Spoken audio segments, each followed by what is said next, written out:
La réélection de Donald Trump devrait-elle inquiéter les économies africaines? Bienvenue dans ce plateau spécial. Nous abordons un sujet qui suscite de nombreuses interrogations et potentiellement de nouvelles dynamiques économiques. Donald Trump, à nouveau président des États-Unis, quelle perspective commerciale pour le continent africain? Avec son approche imprévisible et orientée sur l'intérêt national, quelles priorités mettrait-il en avant? Quelle stratégie les gouvernements africains pourraient-ils adopter pour sécuriser leurs intérêts commerciaux sous la présidence Trump? Autant de questions cruciales qui pourraient influencer les secteurs stratégiques de l'énergie aux infrastructures en passant par les technologies et les matières premières. Pour explorer ces perspectives, nous recevons sur ce plateau de votre plateau spécial Adama Ouad. Il est le directeur de publication du magazine économique Financial Afrique. Adama Ouad, bienvenue. Merci beaucoup, merci. Alors, j'indique aux téléspectateurs que là, vous répondez depuis Dakar, au Sénégal. C'est bien cela? Tout à fait, je suis à Dakar. Alors, Donald Trump, à nouveau président, est-ce que cela vous surprend? Écoutez, ça m'a surpris, je pense que ça a surpris l'ensemble des analystes, puisqu'à partir du moment que le président Joe Biden avait décidé de passer le témoin à Kamala Harris, on avait cru sur la foi des sondages qu'effectivement Kamala Harris était mieux positionnée pour remporter le scrutin. Finalement, nous avons tous eu cette grande surprise de voir que c'est finalement Donald Trump qui a été choisi par les électeurs américains. Donc, je pense que pour l'Afrique, c'est beaucoup d'enjeux. Mais d'un candidat à l'autre, il n'y a pas de grande différence, puisque vous aurez remarqué que durant toute la campagne, il n'a pas été question de l'Afrique. Alors, dites-nous alors, quel impact pourrait avoir le retour de Donald Trump sur les relations commerciales entre les États-Unis et l'Afrique? Oui, Donald Trump, c'est un président de droite, donc c'est un président plutôt néolibéral, qui va, à notre sens, accentuer les rivalités entre les États-Unis et la Chine. Son objectif, c'est de rapatrier les emplois en Amérique. Donc, les entreprises américaines qui avaient délocalisé en Asie devront, sur la foi peut-être d'un package incitatif, revenir aux États-Unis. Donc, cela suppose, d'un côté, sur le plan multilatéral, une ressurgence de la guerre commerciale qu'il avait initiée d'ailleurs sous son premier mandat entre 2016 et 2020. Donc cela suppose aussi, d'un autre côté, en ce qui concerne l'Afrique, une course vers les matières premières stratégiques, les terres rares. Je pense que chez vous, c'est plutôt, si on peut élargir cette liste, le manganèse, etc.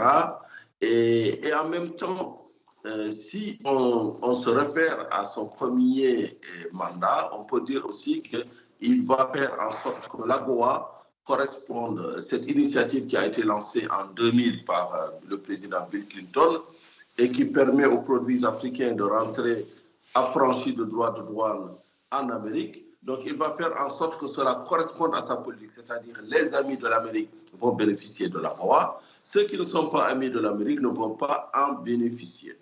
Et qu'est-ce que cela aura comme conséquence? Dès qu'on met déjà cette distinction-là, comment est-ce que doivent se préparer les gouvernements africains dans ce cas? Oui, alors Donald Trump, c'est un homme d'affaires. Il gouverne les relations internationales comme le ferait un homme d'affaires, c'est-à-dire au gré des intérêts américains. Donc, il n'y a pas de loi, il n'y a pas de règles, il n'y a que les intérêts qui comptent. On se rappelle que, par exemple, avec le Rwanda, il avait décidé de suspendre ce pays, pourtant qualifié d'exemplaire, etc. Il avait décidé de le suspendre tout simplement parce que le Rwanda avait pris une mesure pour renforcer son industrie textile et habillement en décidant d'interdire toute importation d'habits d'occasion, donc de friperie. Et là, la réaction de Donald Trump a été immédiate, suspendre le Rwanda de l'AGOA et menacer tous les pays qui s'aventureraient dans ce projet de suspension, ce qui, en conséquence, a vu une fissure entre les pays de l'East African Communities, puisque l'Ouganda, le Kenya n'ont pas du tout suivi le Rwanda, donc dans cette optique. Mais là, Donald Trump revient alors qu'il y avait un projet de loi qui avait été déposé devant le Congrès américain pour que l'AGOA, qui arrive à échéance en 2025, soit reconduite jusqu'à 2041. Donc, c'est une longue reconduction au lieu des petites reconductions. Et ensuite, pour que les décisions de suspendre un pays, parce que le problème de l'AGOA, c'est que de manière unilatérale, l'Amérique peut décider de suspendre un pays. Donc, ce n'est pas vraiment un accord équilibré, mais c'est plutôt un accord dicté et qui répond à la vision américaine du monde. Donc, désormais, les congressmen américains voudraient que le délai de retrait soit au moins de 5 ans et soit bien encadré, afin qu'on n'ait pas, par exemple, comme cette mesure qui menaçait le Rwanda il y a 4 ans.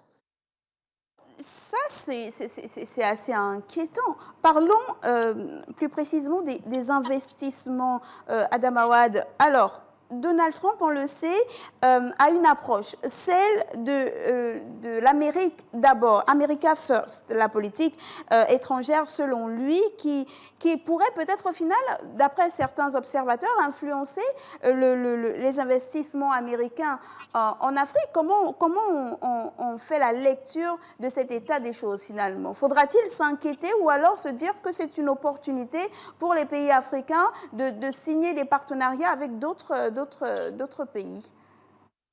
Alors, je pense qu'il ne faudrait pas s'inquiéter, mais il faut suivre de très près ce qui se passe, ce qui va se passer, parce que pour Donald Trump, le plus important, c'est de réindustrialiser l'Amérique, c'est de rapatrier ce qu'il appelle des emplois exportés vers la Chine et d'autres parties du monde. Cela suppose des réformes en interne, des réformes profondes afin que l'Amérique redevienne compétitive.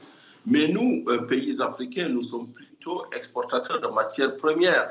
Et sur ce point, l'Afrique a des avantages comparables qui sont indéniables. Vous êtes, par exemple, si on prend le Gabon est un pays exportateur de pétrole, donc d'hydrocarbures. C'est un pays exportateur de matières premières comme le manganèse. C'est un pays exportateur de bois. C'est un pays qui a des avantages comparatifs indéniables. Donc l'Amérique ou les entreprises américaines ne pourront pas s'en passer. Maintenant, peut-être c'est sur les régimes préférentiels, sur le fait, par exemple, que l'Amérique reste quand même un pays qui prétend toujours agir en fonction des droits de l'homme. Peut-être c'est sur les évaluations périodiques qui vont être faites qu'il y aura des changements. Mais c'est quand même surprenant de se retrouver à avoir une telle analyse encore aujourd'hui. Donald Trump, c'est le second mandat. N'y a-t-il pas eu de grandes leçons retenues après son premier mandat? Les pays africains ne se sont pas dit que, bon, là, on a eu un président américain qui était assez intransigeant, qui voulait d'abord mettre en avant les investissements américains, le développement des États-Unis, d'abord, sans forcément prêter attention aux besoins des pays africains. Est-ce que c'était pas dès cet instant qu'il fallait tirer des grandes leçons et puis mettre en place des stratégies pour ne plus être piégé après? En fait, moi, à mon avis, Donald Trump est en souci plus pour la Chine, pour l'Europe et pour l'OTAN. Parce que sa politique, sa fougue internationale s'exerce sur ces grands ensembles. En ce qui nous concerne, nous, Africains, je pense qu'il nous avait superbement ignorés, mis à part quelques bisbilles, comme quand il a prêté nos pays de merde, on se rappelle. Donc là, pour les Africains, il y a un agenda qui n'aurait pas changé si Kamala Harris était élue et qui ne va certainement pas changer avec Donald Trump. Cet agenda, c'est la zone de libre-échange continentale. D'ailleurs, l'AGOA était ajustée pour faire face à la zone de libre-échange, pour s'adapter à la ZLECA. Donc je pense qu'il y a un projet qui doit être pris sérieusement en compte, c'est la ZLECA, parce que c'est ça qui va nous permettre enfin d'exister sur la scène internationale. Si vous voulez, aujourd'hui, nous ne sommes pas un acteur géopolitique majeur. C'est pourquoi aussi Donald Trump nous ignore superbement dans ses discours. Quand il parle de l'Afrique, c'est peut-être pour parler des milliers de migrants ou des millions de migrants qu'il voudrait expulser, puisqu'il parle d'expulser entre 11 et 15 millions. de sans-papiers, d'immigrés illégaux. Donc là, quand il parle de l'Afrique, c'est plutôt sous ce prisme-là. Puisque vous parlez de la ZLECAf, la zone de libre-échange continentale africaine, dites-nous, comment est-ce que cette zone pourra se faire une place sur le marché mondial à l'heure où Donald Trump revient au pouvoir? Les tensions avec la Chine vont certainement s'accentuer. La ZLECAf, à ce moment-là, est-elle en danger ou bien elle doit se dire c'est le moment de saisir véritablement l'opportunité de véritablement me faire connaître et asseoir mon autorité sur la plateforme du commerce mondial? En fait, la ZLECAf se décide exclusivement à Addis Abeba, entre les pays membres de l'Union africaine. Donc, il leur appartient d'accélérer l'agenda. Il leur appartient d'avoir surtout une politique économique commune, une politique étrangère commune, surtout sur les grands sujets.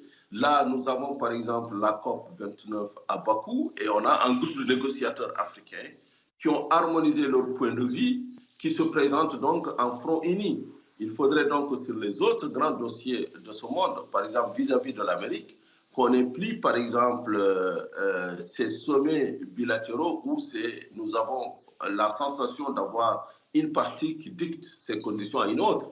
Donc, à partir du moment que nous aurons la ZLECA, c'est-à-dire un PIB d'à peu près 3 500 milliards, ce n'est rien par rapport aux 25 000 milliards de dollars des États-Unis, mais au moins ça va nous donner une certaine légitimité, un certain pouvoir de négociation avec les grands ensembles, que ce soit l'Amérique, mais aussi l'Union européenne, la Chine et tous les grands ensembles.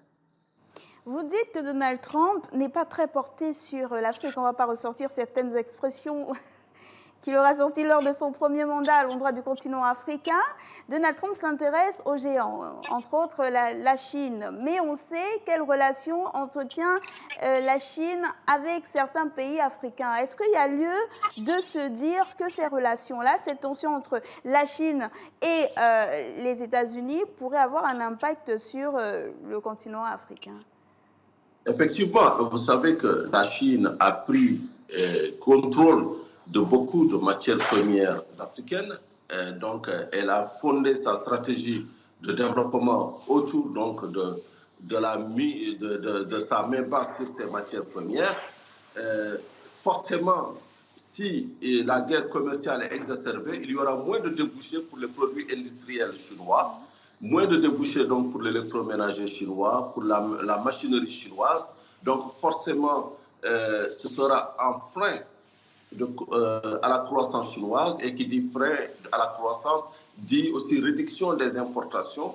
Et comme les importations africaines pour la Chine sont très importantes, donc si la Chine réduit sa consommation des matières premières africaines, de l'autre côté en Afrique, on va avoir certainement quelques effets sur notre propre croissance. Donc tout est lié en réalité, mais pour nous, nous sommes un acteur indirect vis-à-vis de l'Amérique. Nous ne sommes pas encore dans la mondialisation vue par Donald Trump et Elon Musk. Quelles sont les urgences économiques de l'Afrique actuellement, Adam Awad? Alors, les urgences économiques, moi je les réduirais au facteur humain. C'est trouver de l'emploi pour nos 15 à 20 millions de jeunes qui chaque année viennent taper à la porte du marché de l'emploi. C'est donc construire notre prospérité. C'est très facile à dire, mais les enjeux sont très importants. Donc, si on le traduit en priorité, je dirais d'abord et avant tout, c'est résoudre la question de l'énergie. À l'heure où on parle de 600 millions d'Africains qui n'ont pas accès à l'électricité, vous savez, et là c'est à l'heure de la transition énergétique. Pendant que d'autres pays se disent on va aller vers l'hydrogène, vers les énergies propres, 600 millions d'Africains n'ont pas encore accès à l'électricité. Donc vous voyez le gap, c'est presque un gap d'un siècle qui ne sépare du reste du monde. Donc le premier objectif pour nous, c'est l'accès à l'énergie pour nos populations. Et la deuxième priorité, c'est construire les autres infrastructures. Donc après l'énergie, vous avez forcément les routes, les infrastructures donc, de télécommunications. Et ensuite, vous avez bien sûr les services de base qui ne peut pas exister sans les infrastructures de base, à savoir la santé et l'éducation. Je pense que ce sont là des priorités essentielles et qui sont les priorités de tout pays. En fait, tous les pays sont passés par là. On ne peut pas construire la prospérité sans éducation, sans santé, sans accès à l'électricité et sans accès, bien évidemment, à l'énergie. Et donc, face à ces nombreux défis-là, vous avez cité entre autres la crise énergétique, la question de l'emploi, vous avez cité les questions de santé également, infrastructurelles, les défis infrastructurels. Maintenant, on sait qu'il y a des acteurs clés dans le développement du continent africain, entre autres la diaspora. Cette diaspora-là présente aux États-Unis, quel peut être le rôle joué par cette diaspora ? Alors, la diaspora africaine joue un rôle éminemment important, d'abord par le flux de transfert, puisque l'année dernière, je parle de mémoire, on avait fêté royalement le dépassement de 100 milliards de dollars de transfert de la diaspora africaine. C'est plus que l'aide publique au développement, c'est plus que les investissements directs étrangers. Donc, cette diaspora est vraiment la 6e région africaine. Mais on parle souvent des transferts de la diaspora et on parle très rarement de l'épargne de la diaspora, parce que celui qui transfère de l'argent, s'il transfère 100 milliards, ça veut dire qu'il a une épargne dans son pays d'accueil. Donc, je veux dire qu'on ne construit pas autour de la diaspora africaine des mécanismes, un écosystème d'investissement. Il faudrait par exemple faire en sorte que cette diaspora puisse revenir au bercail, participer à la construction africaine, pas en étant un généreux donateur, mais en étant un investisseur, en profitant des fruits de la croissance, en profitant des marchés de la reconstruction, du secteur du BTP. Je pense que l'un des rêves de toute diaspora africaine, c'est d'avoir at home, d'avoir un foyer, de construire sa belle maison.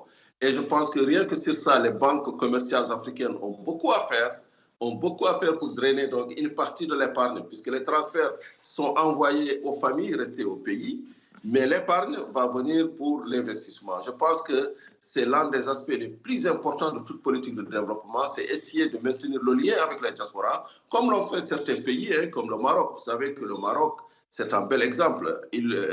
Chaque année, il y a 10 milliards de dollars envoyés par les Marocains à l'étranger, et c'est plus que ce qui rapporte les recettes touristiques. Donc, vous voyez, la diaspora est un facteur fondamental. Où nous avons cet entretien, l'autre actualité, c'est la tenue de la COP 29. Peut-être déjà nous rappeler quelle est la position de Donald Trump sur tout ce qui concerne le financement de la possibilité d'adaptabilité des pays africains en ce qui est des conséquences du réchauffement climatique. Alors, tout d'abord, je rappellerai que Donald Trump avait retiré son pays de l'accord de Paris entre 2016 et 2020. Et là, il menace. Dès le lendemain de sa réélection, il a dit « Nous allons nous retirer de l'accord de Paris ».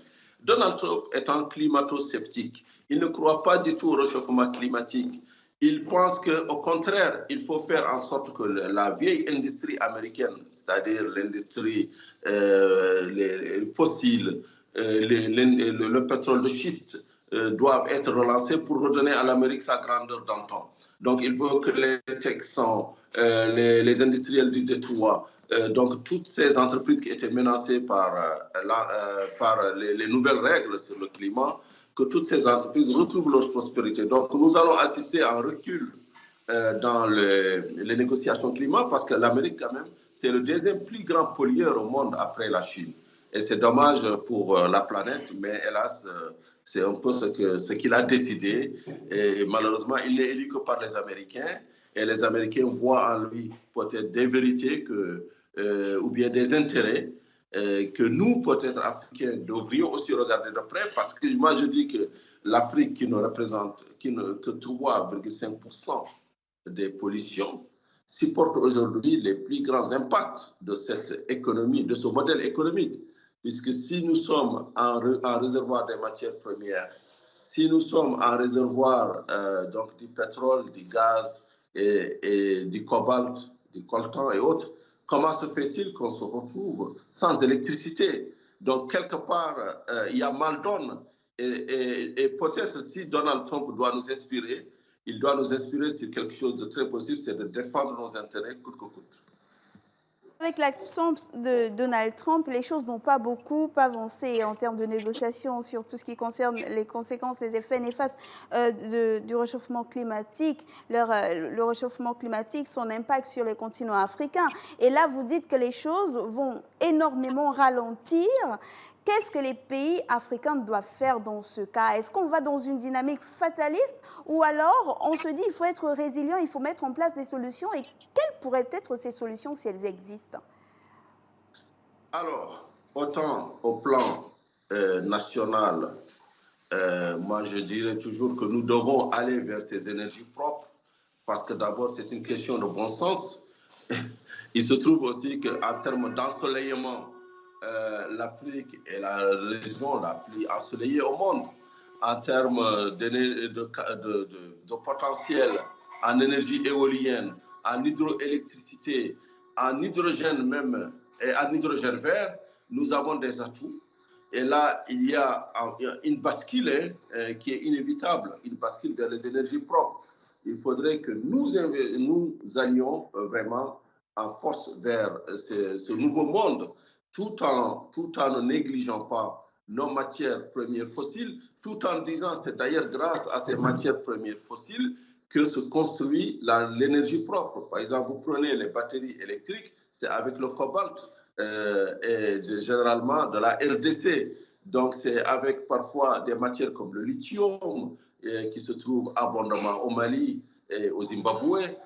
Donc c'est avec le gaz aussi qui est déclaré presque énergie propre, puisque c'est une énergie de transition.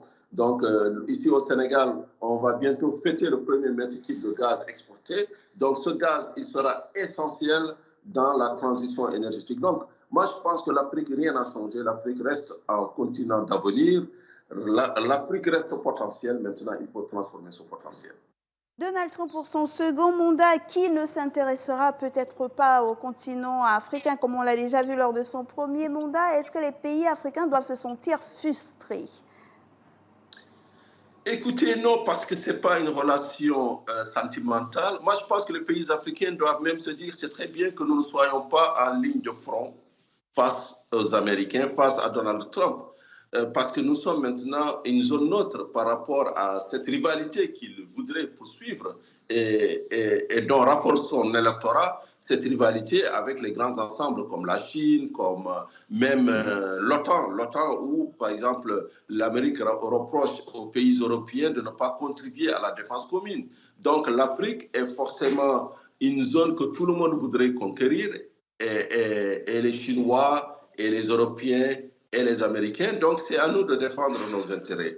Et pour défendre nos intérêts, nous ne pourrons jamais le faire de pays à grand continent, de pays à grand ensemble. Il y a des initiatives qui ont été initiées et qui n'ont jamais réellement abouti. C'est le fait, par exemple, d'avoir une harmonisation de nos codes miniers, une harmonisation de nos politiques économiques et fiscales, une harmonisation de notre approche vis-à-vis du reste du monde. Et là, je dirais que, par exemple, en zone CEDEAO, nous avons un tarif extérieur commun. C'est une grande avancée. Ça permet au moins d'adresser une approche douanière commune avec d'autres pays. Il faudrait maintenant une politique d'investissement commune, pas seulement pour la CEDEAO, mais pour la CEDEAO, pour la CEMAC, pour la SADC, pour l'ensemble de l'Afrique. Et le meilleur cadre pour discuter de tout cela, ce n'est pas Washington, ce n'est pas Bruxelles, c'est bien Addis Abeba. Madame Awad, ce sera également votre mot de la fin. Une Afrique prospère passerait par quoi essentiellement? Écoutez, une Afrique prospère passerait par l'unité africaine. Vous savez, je pense qu'il y a un grand physicien qui a dit « Donnez-moi un levier suffisamment puissant et je soulèverai le monde ». Et je dirais que si on donnait à l'Afrique cette unité suffisamment bien harmonisée, bien concrète, elle soulèverait le monde, elle rattraperait le monde, elle sera la Chine du XXIe siècle ou bien l'Amérique du XIXe siècle, qui s'est construite par justement son unité, par les grandes infrastructures, par le train Est-Ouest. Et nous, c'est plutôt ça. Nous ne pourrons pas y arriver tout seuls. Ouais, c'est l'unité, c'est s'unir ou périr, comme l'avait dit le président Kwame Nkrumah.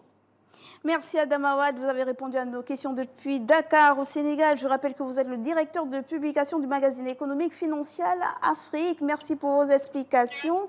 On se donne rendez-vous très vite sur un nouveau plateau. Merci beaucoup et bonne journée à Gabon 24. Merci. Alors, pour conclure notre émission sur Donald Trump, un nouveau président, quelle perspective commerciale pour l'Afrique? Il est clair que son retour à la Maison-Blanche pourrait entraîner des bouleversements importants dans les relations économiques entre les États-Unis et l'Afrique. Entre une politique protectionniste potentielle et un intérêt pour des partenariats bilatéraux pragmatiques, les contours de cette relation restent encore incertains. Toutefois, l'Afrique devra faire preuve de stratégie et de résilience pour tirer parti des opportunités et limiter les risques. Merci de nous avoir suivis. Restez sur Gabon 24. Je vous dis modestement au revoir.